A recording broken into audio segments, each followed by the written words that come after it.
sepanjang kami buat tarbiyah serentak, kami dapat puluhan luahan ataupun soalan-soalan berkaitan yang sudah terlanjur. Banyak, terutamanya majoritinya perempuan. Ramai yang terlanjur dan rasa bersalah, ustaz, apa perlu saya buat, saya dah terlanjur ustaz. Ada yang terlanjur dan mengandung dan sebagainya. Kepada yang terlanjur dan sebagainya, di sini ada beberapa nasihat. Yang pertama sekali, saya nak beritahu satu berita gembira kepada orang yang terlanjur, iaitu Allah sangat cintakan anda. Allah sangat cintakan kamu semua. Sebab apa? Sebab bila kita terlanjur, bila kita buat dosa besar, apa-apa dosa pun, bila kita rasa bersalah, bila kita tahu benda tu salah, dan kita usaha untuk berubah, itu sebenarnya tanda Allah cintakan kita. Allah gerakkan hati kita. Ma asaba min musibatin illa biidznillah wa man yu'min billahi yahdi qalbahu wallahu bikulli syai'in alim. Yahdi qalbahu, Allah bimbing hati kita. Ada orang dia terlanjur, ada orang dia buat dosa besar, dia langsung tak rasa bersalah. Dia pertahankan dosa tu lagi.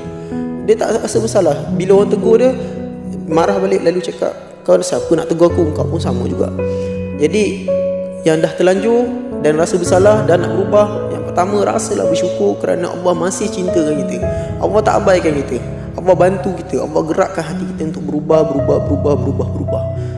Maka menangislah bersyukur kerana Allah sayangkan kita, Allah masih cintakan kita lagi. Yang itu yang pertama. Yang kedua adalah mula untuk bertaubat. Bermula dengan kita rasa bersalah. Dan seterusnya adalah kita jaga amal-amal agama. Terutama sekali jaga solat 5 waktu. Jaga solat sungguh-sungguh. Bila kita jaga solat sungguh-sungguh, nescaya solat akan jaga kita. Itu yang pasti, sebab itu janji Allah. Kemudian mula jauh daripada kawan-kawan yang bebas, yang terlalu bebas dan sebagainya. Kalau lelaki cari kawan-kawan yang soleh, kalau perempuan cari kawan-kawan yang solehah dan sebagainya. Itu yang kedua. Dan yang ketiga adalah sekiranya perempuan yang terlanjur, kalau anda masih universiti ataupun sudah bekerja, pertama sekali minta untuk lelaki itu bertanggungjawab dan berkahwin. Itu antara cara untuk mengelakkan berzina. Sebab ada orang yang dia terlanjur, kemudian ditinggalkan, lalu tak lama lepas tu jumpa balik dan terlanjur balik. Maka sebaiknya adalah usahakan untuk berkahwin secepat mungkin. Kemudian dalam fasa proses nak kahwin tu, jaga ikhtilat, jaga pergaulan semula dan sebagainya. Namun sekiranya berlaku lelaki tu tak nak bertanggungjawab, lelaki tu lari, lelaki tu tak berhati perut, apa nak buat, move on saja. Jangan terkejar-kejar, jangan sampai termakan janji dia lagi. Kerana sepanjang pengalaman saya jumpa dengan wanita yang dia merayu-rayu minta lelaki tu sebenarnya tak nak pun perempuan tu, tapi lelaki tu bagi syarat boleh untuk dia kahwin dengan perempuan tu dengan syarat kena tidur dengan dia banyak kali, kena berzina dengan dia banyak kali. Maka akhirnya perempuan tu dipermainkan saja, dijadikan seperti anak patung, dan akhirnya bila dah tak perlu, tinggalkan. Sebab tu kalau lelaki tu tak berusaha untuk kahwin dengan dia, tak bersungguh-sungguh pun, tinggalkan je, move on saja. Kerana itu lebih baik. Perbaiki diri sendiri adalah itu lebih baik. Kemudian seterusnya, sekiranya mengandung, macam saya ulang sekali lagi, minta lelaki tu bertanggungjawab untuk berkahwin. Itu yang pertama. Sekiranya lelaki tu tak nak bertanggungjawab dan sebagainya, kalau pelajar sekolah lagi, kena berani untuk beritahu mak ayah. Sebab nak tak nak, kita memang mak ayah lah, lagi-lagi sekolah, mak ayah lah yang akan support kita. Dan dalam masa sama, sebelum bagi tahu mak ayah, doalah sungguh-sungguh moga mereka terima dan moga mereka maafkan. Dan itu adalah pengajaran untuk kita. Cuma saya merayu sangat, kalau mengandung saya merayu sungguh-sungguh, jangan gugurkan kandungan. Jangan gugur. Cukuplah kita terlanjur sekali, cukuplah kita dah buat dosa berzina, jangan jadi pembunuh. Itu cukup. Jangan jadi pembunuh. Kemudian sekiranya belajar di universiti, tangguh semester, pergi ke pusat kebajikan, cari ke pusat-pusat perlindungan, minta bantuan di situ. Jumpa kaunseling, itu paling utama. Jumpa kaunseling dan pergi ke pusat perlindungan dan lahirkan anak di situ. Kalau rasa boleh beritahu mak ayah, beritahu mak ayah, itu lebih baik. Tapi sekiranya kita tahu, masing-masing lebih tahu mak ayah masing-masing, maka mintalah, pergilah buat perlindungan di rumah-rumah kebajikan dan sebagainya, minta kaunseling dan sebagainya. Yang terakhir sekali, nasihat saya adalah kalau ada yang dah bersalin macam mana, anak tu sudah pasti anak luar nikah, tapi jangan benci anak tu. Anak tu tak salah. Jaga anak tu sungguh-sungguh. Jangan buang.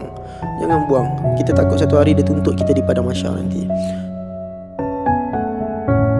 Yang paling saya minta sungguh-sungguh adalah jangan putus asa dengan Allah. Jangan putus asa.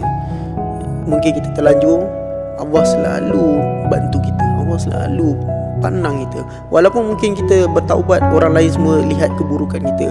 Mungkin orang kata kita ni kotor, mungkin orang kata kita ni buruk, mungkin orang kata kita ni dah tak ada maruah dan sebagainya. Ketahuilah, berita gembira untuk orang-orang bertaubat. Sekiranya mereka bertaubat sungguh-sungguh, mereka lebih baik dan dosa-dosa mereka telah diampunkan. Dan sekiranya ada orang mengumpat kamu, sedangkan kamu dah bertaubat, nescaya kamu lebih baik daripada dia. Sebab apa? Dia dosa dengan kamu kerana dia mengumpat kamu, manakala kamu hanya dosa dengan Allah. Maka bila kamu taubat, Allah ampunkan. Dan kalau dia nak diampunkan dosa, dia kena minta maaf dengan kamu. Maka rasalah bersyukur, bertaubatlah sungguh-sungguh. Moga Allah ampunkan dosa kita semua. Rasulullah sallallahu alaihi wasallam mula bersabda, orang yang mengatakan bahawa dirinya bertaubat tetapi bukan pemaaf dan sentiasa berdendam, maka orang itu belum lagi dikatakan bertaubat. Rasulullah sallallahu alaihi wasallam sebut, di antara tanda-tanda orang yang bertaubat, dia mesti pemaaf. Yang kedua, dia mesti berlapang dada. Maksudnya dia tak ada dendam, tak ada dah dalam jiwa dia perasaan dendam yang berpanjangan. Ini di antara tanda-tanda orang yang bertaubat. Rasulullah sebut dia dah mula jadi pemaaf. Hidup dia sentiasa tak pernah nak melekat dalam jiwa dia perasaan terguris. Orang Melayu kita kan dia sebut, luka di luar senang sembuhnya, luka di dalam Allah sajalah yang tahu sebenarnya. Ini perasaan yang orang Melayu kita diajar. Luka dalam ni tak boleh nak sembuh dah. Dia kerana apa dia? Kerana dia lama sangat, dalam sangat, katanya mereka sebut. Rasulullah kata tak. Rasulullah kata, kalau kamu seorang yang bertaubat dalam hidup kamu, luka dalam pun sembuh. Bukan luka kat luar saja. Luka dalam kamu tu jangan kamu ungkit-ungkit, jangan kamu sebut-sebut. Bila kamu sebut-sebut, kamu ungkit-ungkit, tanda apa dia? Tanda kamu ni belum lagi seorang yang bertaubat. Orang yang bertaubat, dia tak suka mengungkit. Orang yang bertaubat dalam hidup dia, dia menjadi seorang yang pemaaf dalam hidup dia. Yang lepas, ditutup cerita-cerita lepas. Dia tak akan sebut dan ulang lagi cerita-cerita lalu dalam hidup dia. Kerana kita ni tak hidup ke belakang, tetapi kita hidup ke depan. Sebab tu siapa-siapa yang dia berjalan, dia mengundur, dia akan terlentang. Tetapi siapa yang hidup dia berjalan ke depan dengan penuh tegak pada tuadan dia. Dia tak akan rebah. Kerana apa dia? Kerana dia sentiasa memandang positif dalam hidup. Hidup ni jangan biarkan dendam kita ni lama. Jangan. Bila kita dendam lama, tanda taubat kita belum diterima. Belum lagi kita dekat dengan Allah. Lalu bagaimana nak suruh kita ni sentiasa dalam hidup kita diterima taubat kita? Maafkanlah dan tutuplah cerita-cerita lama dalam hidup. Jangan kita ungkit dan ungkit. Jangan sebut-sebut. Kadang-kadang berkelahi benda yang bukannya besar sangat pun. Berebut buah mempelam je dia panggil. Tak malu ke kita depan Allah? Berkelahi dengan jiran kan, dendam tu lama, buah mempelam, pokok mempelam tu pun dah mati dah. Tapi nak sebutnya dendam tu panjang sangat. Bila dendam tu panjang sangat, taubat kita tidak diterima di sisi Allah. Jangan demikian dalam hidup kita. Orang yang mengatakan bahawa dirinya bertaubat tetapi dia belum lagi mengubah pakaiannya, maka orang itu belum lagi dikatakan bertaubat. Tanda-tanda orang bertaubat apa dia? Mengubah pakaian dia. Maksud mengubah pakaian ni, cara hidupnya. Mengubah cara hidup dia dalam diri dia. Sama ada dia sebelum daripada ni, cara hidup dia ni kan, misal contohnya dia ni payah untuk datang semayang berjamaah. Tapi bila dia bertaubat, dia senang datang semayang berjemaah. Itu tanda orang bertaubat. Maknanya dia mengubah cara hidup dia. Ataupun yang dimaksudkan pakaian tu pakaian betul. Ramai orang sebelum daripada ni, dianya dalam keadaan terdedah aurat dia. Tapi bila dia sebut dia taubat, dia mesti mengubah daripada tak tutup aurat kepada tutup aurat. Jaga pertubuhan dia. Ini tanda orang taubat. Rasulullah sebut tanda lagi orang bertaubat, mengubah pakaian dia. Mengubah pakaian ni ulama bincang ada dua. Sama ada rentak cara hidup dia, ataupun yang kedua memang betul pakaian dia tu sendiri. Pakaian kita ni ada pakaian yang menjolok mata, ada pakaian yang terdedah aurat, pakaian yang nipis, misal contohnya pakaian yang melekat tu badan kita, ini mendedahkan aurat kita. Islam diajar ubah pakaian kamu daripada pakaian yang kamu tak tertutup aurat kamu ni tak tertutup dengan pakaian kamu, maka kamu ubah pakaian kamu menjadi semakin soleh, semakin solehah, dipanggil demikian. Para hadirin sekalian, tengok contoh yang mudah pakaian yang menutup aurat permaisuri agung kita. Ini di antara contoh yang mudah daripada cuba tengok dia daripada dulu kemudian berubah pakaian. Maknanya ini salah satu tanda yang patut dicontohi, dipanggil. Yang ni dalam hidup kita pun sama jugalah. Dalam hidup kita ni orang yang bertaubat ni orang yang hidup dia dalam keadaan yang dia mengubah cara berpakaian dia ataupun cara pergaulan dia, cara bentuk dia dengan siapa sahaja pun dia jaga tubuh badan dia.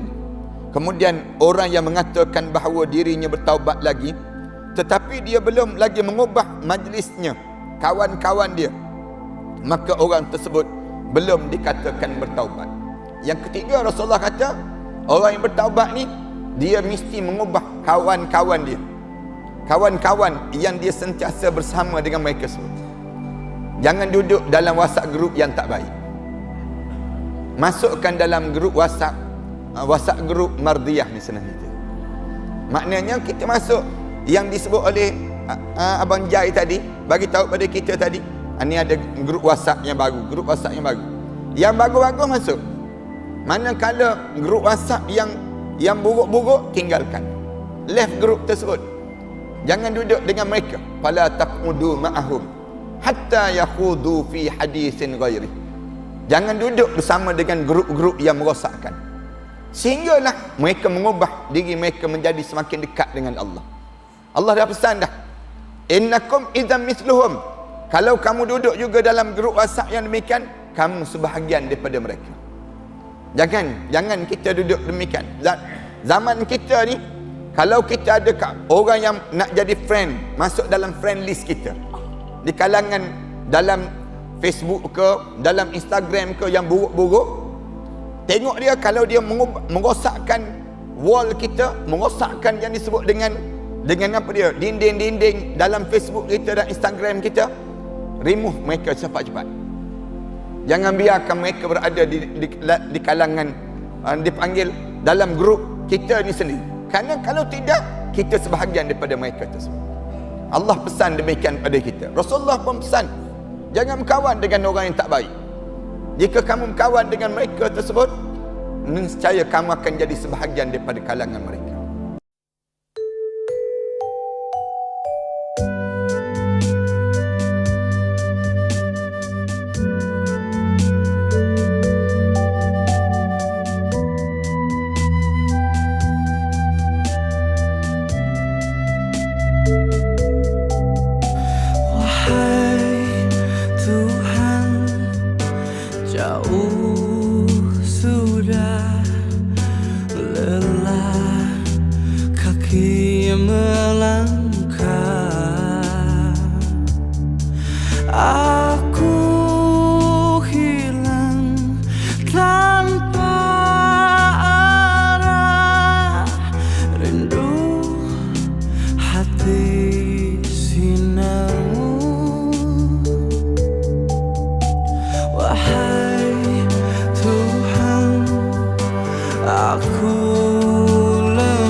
Sang Maha Pengampun dosa.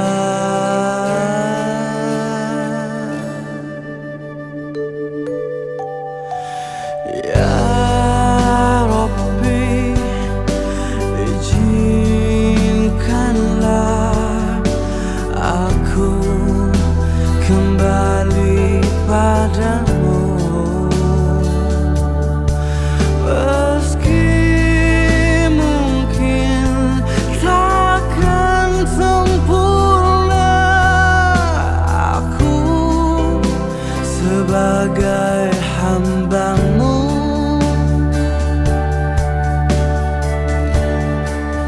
Ampunkanlah aku, terimalah taubatku. Sesungguhnya Engkau Sang Maha Pengampun dosa. Berikanlah aku kesempatan waktu. Aku ingin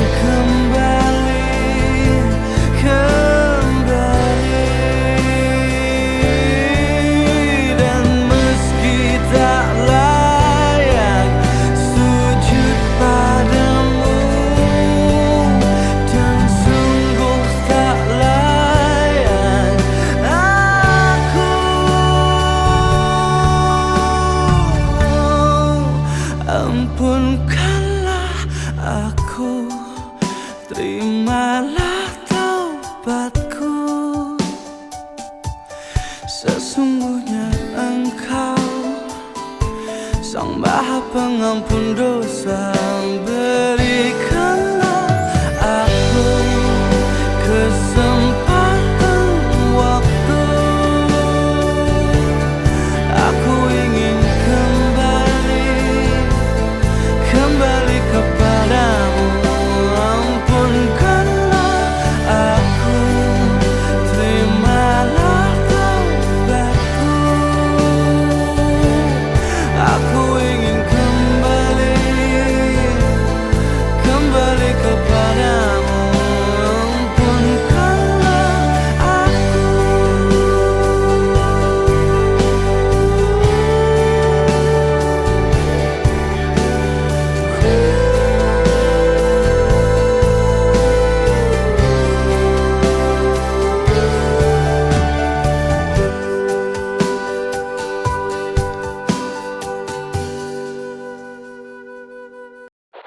Bismillahirrahmanirrahim. Taubat kepada Allah adalah antara perkara yang sangat disukai oleh Allah. Allah sangat mencintai dan menyukai orang yang bertaubat. Seperti mana hadis Nabi SAW, wa khairul khatta'it tawwabin. Sebaik-baik orang yang bersalah, kata Nabi, yang berdosa ialah mereka yang bertaubat kepada Allah. Namun kita kena ingat, kalau boleh, janganlah kita taubat, besok buat balik. Taubat, besok buat balik. Macam orang Melayu kata, taubat cili api.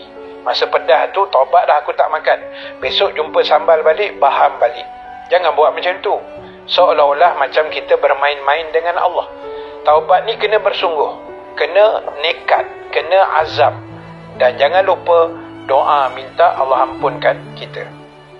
Tuan-puan, manusia mencari aib kita, manusia mencari kesilapan kita, tapi Allah tidak pernah mencari aib manusia. Allah tidak pernah menunggu-nunggu kesilapan kita. Allah tidak pernah mencari aib hamba-Nya. Apa yang Allah tunggu daripada kita ialah taubat, istighfar, permohonan ampun. Allah sangat merindukan kita kembali kepada Allah. Rasulullah sallallahu alaihi wasallam sebut di antara tanda-tanda orang yang bertaubat, dia mesti pemaaf. Yang kedua, dia mesti berlapang dada. Maksudnya dia tak ada dendam. Tak ada dah dalam jiwa dia perasaan dendam yang berpanjangan. Ini di antara tanda-tanda orang yang bertaubat. Rasulullah sebut dia dah mula jadi pemaaf. Hidup dia sentiasa tak pernah nak melekat dalam jiwa dia perasaan terguris. Orang Melayu kita kan dia sebut, luka di luar senang sembuhnya, luka di dalam Allah sajalah yang tahu sebenarnya. Ni perasaan yang orang Melayu kita diajar. Luka dalam ni tak boleh nak sembuh dah. Dia kerana apa dia? Kerana dia lama sangat, dalam sangat, katanya mereka sebut. Rasulullah kata tak. Rasulullah kata, kalau kamu seorang yang bertaubat dalam hidup kamu, luka dalam pun sembuh. إلهي لست للفردوس أهلا ولا أقوى على نار الجحيم فهب لي توبة واغفر ذنوبي فإنك غافر الذنب العظيم.